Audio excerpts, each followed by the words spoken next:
कि आप कहते हो मैं एक कॉल अवे हूं। भाई किसी के पास आपका नंबर है? किसके पास आपका नंबर है?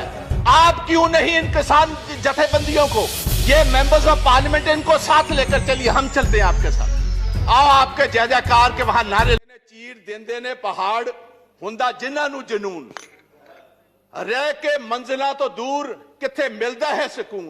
हारदे नहीं हुंदे मर्द दलेर, बस हौसला बना के तुसी किसान वीरो रखियो, असी जितांगे जरूर, जंग जारी रखियो, असी जितांगे जरूर। श्री प्रताप सिंह बाजवा जी पंजाबी में बोलेंगे। थैंक यू चेयरमैन साहब। ਅੱਜ मैं विशेष तौर ਸਮੁੱਚੇ जगत ਦੇ ਵਿੱਚ ਜਿਹੜੇ ਸਾਡੇ ਪੰਜਾਬੀ ਵੀਰ ਪੰਜਾਬੀ ਦੇ ਵਿੱਚ ਇੱਕ ਆਪਣੇ ਨੁਮਾਇੰਦੇ ਦੀ ਗੱਲ ਸੁਣਨਾ ਚਾਹੁੰਦੇ ਨੇ, ਉਹਨਾਂ ਨੂੰ ਸੰਦੇਸ਼ ਹਿੰਦੁਸਤਾਨ ਦੀ ਪਾਰਲੀਮੈਂਟ ਤੋਂ ਪੰਜਾਬੀ ਵਿੱਚ ਦੇਣਾ ਚਾਹਨਾ। ਚੇਅਰਮੈਨ ਸਾਹਿਬ, ਜਦੋਂ 20 ਸਤੰਬਰ ਨੂੰ ਇਸੇ ਹੀ ਹਾਊਸ ਦੇ ਵਿੱਚ ਇਹ ਕਾਨੂੰਨ ਨੂੰ ਪਾਸ ਕਰਨ ਦੀ, ਜਿਹੜੇ ਐਗਰੀਕਲਚਰ ਦੇ ਸਾਡੇ ਬਿੱਲ ਹੈ ਨੇ ਉਹਨਾਂ ਨੂੰ ਪਾਸ ਕਰਨ ਦੇ ਇੱਥੇ ਬਹਿਸ ਚੱਲ ਰਹੀ ਸੀ, ਮੈਨੂੰ ਮਾਣ ਹੈ ਮੇਰੀ ਪਾਰਟੀ ਇੰਡੀਅਨ ਨੈਸ਼ਨਲ ਕਾਂਗਰਸ ਨੇ ਮੈਨੂੰ ਮੌਕਾ ਦਿੱਤਾ ਐਜ਼ ਅ ਲੀਡ ਸਪੀਕਰ ਗੱਲ ਕਰਨ ਦਾ।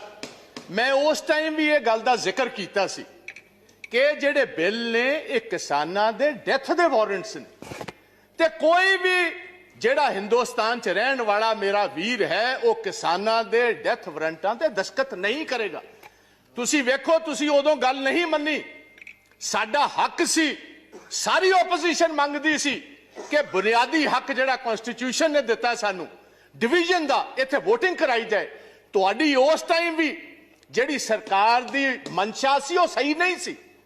ਤੁਸੀਂ ਧੋਖੇ ਦੇ ਨਾਲ, ਤੁਸੀਂ ਧੋਖਾਧੜੀ ਦੇ ਨਾਲ ਜਲਦੀ ਦੇ ਵਿੱਚ ਇਹ ਕਾਨੂੰਨ ਬਣਾਉਣਾ ਚਾਹੁੰਦੇ ਸੀ, ਕਿਉਂਕਿ ਕੁਝ ਜਿਹੜੇ ਅਮੀਰ ਆਦਮੀ ਸੀ, ਵੱਡੇ ਕਾਰਪੋਰੇਟ ਹਾਊਸਿਸ ਸੀ, ਉਹਨੂੰ ਤੁਸੀਂ ਬੈਨੀਫਿਟ ਦੇਣਾ ਚਾਹੁੰਦੇ ਸੀ।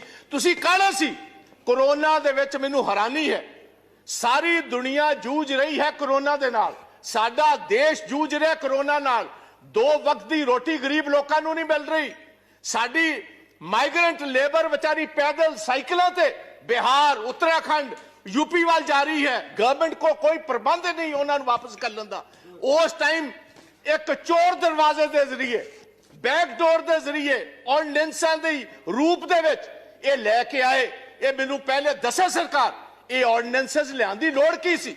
जे असीं 71 साल 72 साल इन्हां कानूनां दी इंतजार कर सकते सी ते 6 महीने होर क्यों नहीं सी कीती जा सकदी। इसे गल कारण अज मोदी साहब ਤੁਹਾਡੀ ਸਰਕਾਰ ਤੇ ਪੰਜਾਬ ਦੇ, ਹਰਿਆਣੇ ਦੇ, ਵੈਸਟਰਨ यूपी ਦੇ, ਰਾਜਸਥਾਨ ਤੇ ਬਾਹਰ ਦੇ ਕਿਸਾਨਾਂ ਦਾ ਫੇਥ ਨਹੀਂ ਹੈ, ਯਕੀਨ ਨਹੀਂ ਹੈ। ਉਹਨਾਂ ਨੂੰ ਪਤਾ ਹੈ ਚੰਦ ਪੂੰਜੀਪਤੀਆਂ ਦੇ ਬੈਨੀਫਿਟ ਵਾਸਤੇ ਕਾਨੂੰਨ ਲੈ ਕੇ ਆਏ ਨੇ, ਇਹ ਕਿਸਾਨਾਂ ਦੇ ਬੈਨੀਫਿਟ ਵਾਸਤੇ, ਕਿਸਾਨਾਂ ਦੇ ਹੱਕ ਦੇ ਕਾਨੂੰਨ ਨਹੀਂ ਨੇ। ਇੱਕ ਹੋਰ ਮੈਂ ਤੁਹਾਨੂੰ ਦੱਸਦਾ, ਮੈਂ ਇਸ ਹਾਊਸ ਦੇ ਵਿੱਚ ਕਿਸੇ ਪੋਲੀਟੀਕਲ ਪਾਰਟੀ ਦੇ ਆ ਜਿੰਨੇ ਕਿਸਾਨ ਯੂਨੀਅਨਸ ਬੈਠੀਆਂ, ਕਿਸੇ ਲੀਡਰ ਦੇ ਕਹਿਣ ਤੇ ਲੋਕ ਨਹੀਂ ਆਏ। ਇਹ ਜਨ ਅੰਦੋਲਨ ਹੈ।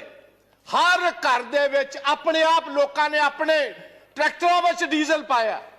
ਹਰ ਪੰਜਾਬ ਦੇ ਕਿਸਾਨ ਨੇ ਫੀ ਏਕੜ 500 ਰੁਪਇਆ ਇਕੱਠਾ ਕਰਕੇ ਇਹ ਸਾਰੇ ਕਿਸਾਨ ਯੂਨੀਅਨ ਦੇ ਲੀਡਰਸ ਨੂੰ ਦਿੱਤਾ। ਮੈਨੂੰ ਅਫਸੋਸ ਹੈ ਇਸ ਹਾਊਸ 'ਚ ਕਹਿਣਾ ਪੈਂਦਾ, ਮਨੋਜ ਜੀ 1971 ਦੇ ਵਿੱਚ ਬੰਗਲਾਦੇਸ਼ ਦੀ ਲੜਾਈ ਦੇ ਵਿੱਚ ਅਸੀਂ 93,000 ਪਾਕਿਸਤਾਨੀਆਂ ਨੂੰ ਐਜ਼ ਵਾਰ ਪ੍ਰਿਜ਼ਨਰਸ ਲਿਆ ਸੀ। 2 ਸਾਲ ਅਸੀਂ ਉਹਨਾਂ ਨੂੰ ਰੋਟੀ ਵੀ ਦਿੱਤੀ, ਪਾਣੀ ਵੀ ਦਿੱਤਾ, ਬੈਡਿੰਗ ਵੀ ਦਿੱਤੀ, ਲੌਜਿੰਗ ਵੀ ਦਿੱਤੀ।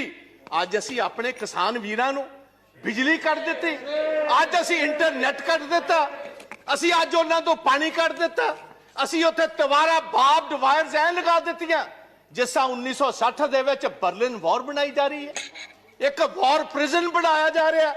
ਅਫਸੋਸ ਨਾਲ ਕਹਿਣਾ ਪੈਂਦਾ ਹੈ ਦੁਨੀਆ ਦੀ ਸਾਰਿਆਂ ਨਾਲੋਂ ਵੱਡੀ ਡੈਮੋਕ੍ਰੇਸੀ ਹੈ।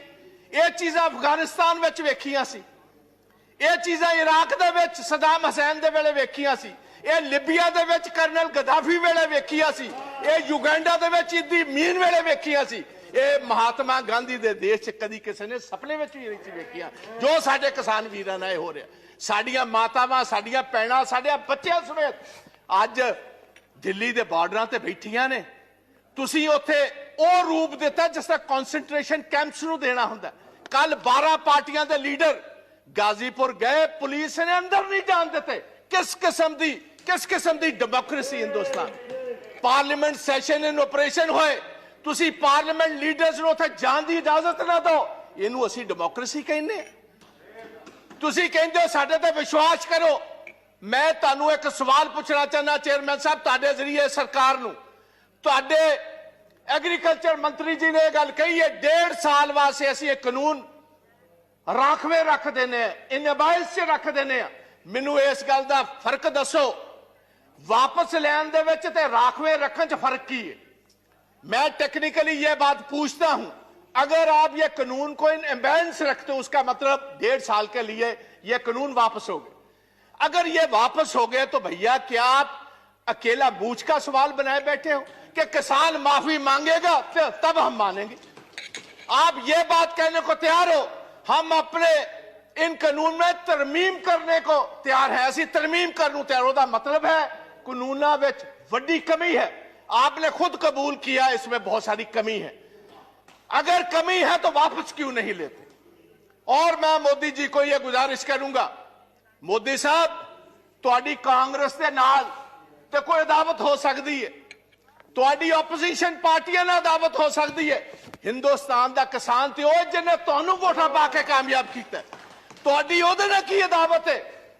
प्रधानमंत्री जी अज मौका है, दूजी बार तुसी प्रधानमंत्री बने हो, अज मौका स्टेट्समैन बनने दा। स्टेट्समैन अज तुहाडे कोल मौका एक बार फिर सरदार पटेल वाली जगह लैन दा। वह भी गुजरात का एक पुत्र सी जिन्हों लोग वल्लभ भाई पटेल नूं सरदार के टाइटल नाल जानदे। अज तुहाडे कोल मौका है, आओ चलो, मैं तुहाडे नाल चलना। चलो सिंघू बॉर्डर, किसान जे तुहाडे नारे ना मारनगे कहो मैं तुहाडे बेनिफिट वास्ते लेके आया सी। जे तुसी नहीं कबूल दे, अगर आप समझते हो ये आपके हक के नहीं है, भाई मैं वापस लेता हूं। इसमें आपका बड़ापन होगा।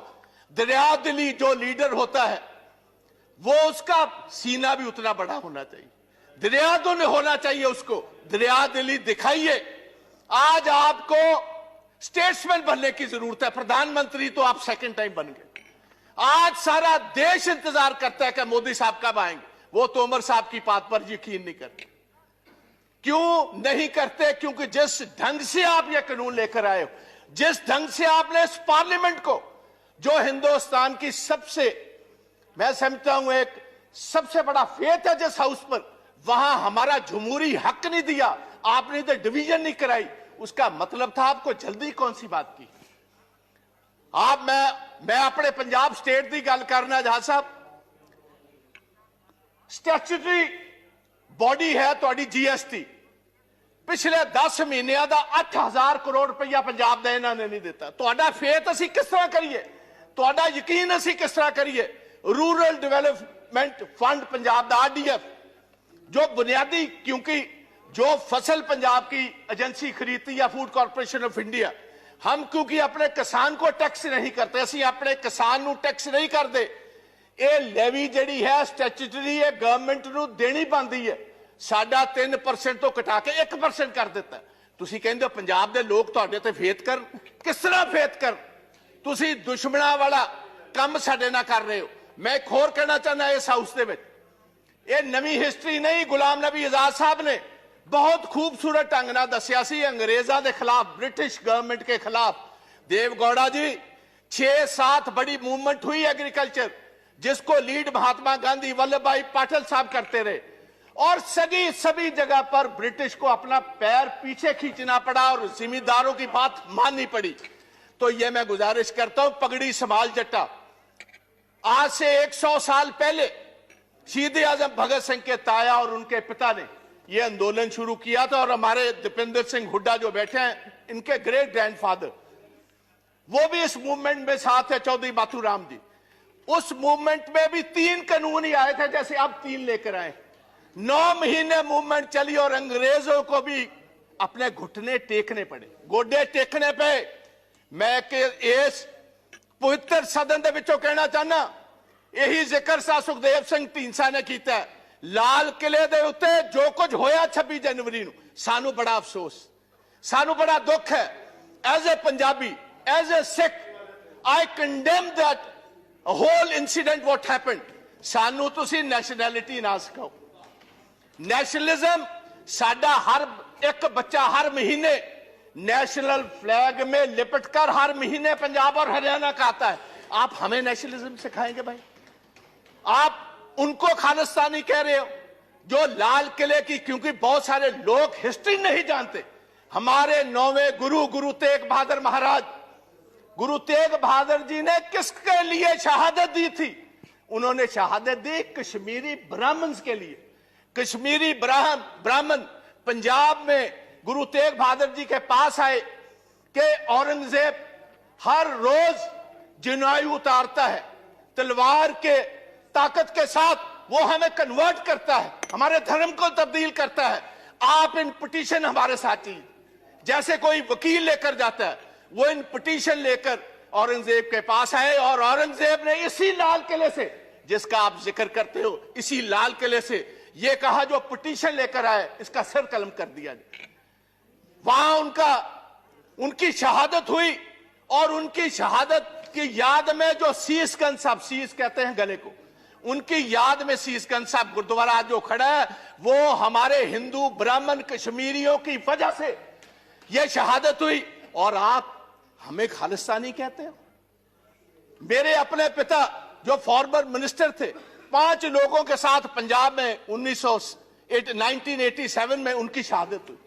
मेरे अपने बड़े भाई जो ब्रिगेडियर हैं इंडियन आर्मी के, retired, he was the one who was commanding the 192 mountain brigade, जिसने देश के लिए ये टाइगर हिल जीती। He was commanding 192 mountain brigade. आप हमें खालिस्तानी कहते हैं? आप हमें कहते हो एंटी नेशनलिस्ट हैं ये लोग।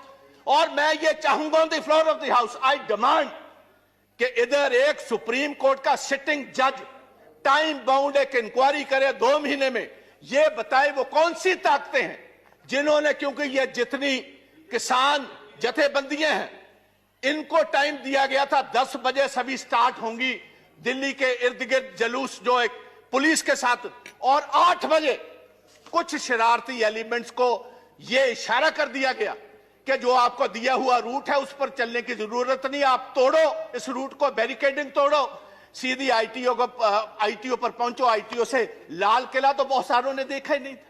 और एक ये भी बात मैं हाउस में बताना चाहता हूं, ओ भैया ये लाल किले जिसकी आप बात करते हो, ये जिस आपको पता मुगल राज में ये स्थापित हुआ है, और 300 साल पहले जो गुरु तेग बहादुर जी की कुर्बानी है, उसके बाद गुरु गोविंद सिंह महाराज, उनके 2 बड़े साहबजादे शहीद हुए। छोटे 2 साहबजादों को जिंदा दीवारों में चिन दिया गया।